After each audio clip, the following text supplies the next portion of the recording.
নমস্কার বন্ধুরা, আপনাদেরকে নমস্কার জানাই। আমি ব্লগটা শুরু করে দিচ্ছি। এই যে রাতেবেলা গরুটা এনেছি, সন্ধে হয়ে গেছে, সেজন্য ভিডিওটা করছি ছোট করে। এই যে এই গরুটা কী গরু একটু কমেন্টে বলবেন। গরুটা কী জাতের গরু, আমি তো চিনি না। এই যে গরুটা নিয়েছি, গরুটা পছন্দ হয়ে গেছে বলে সেজন্য গরুটা নিয়ে নিলাম। কেমন কী হয়েছে একটু বলবেন, ভালো হয়েছে নাকি।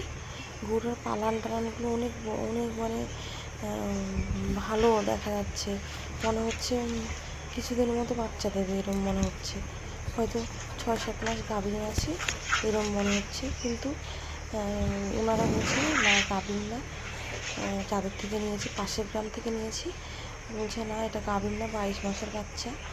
আর দেখে তো মনে হচ্ছে, যে দেখছে সেই বলছে গাভীন গরু। জানি না কী জাতের গরু এটা। ওর মা নাকি বেশি দুধ হয়নি, আর এই কেমন দুধ হবে ভগবান জানে। একটু বলবেন কমেন্টে কেমন হয়েছে গরুটার, কী জাতের গরু।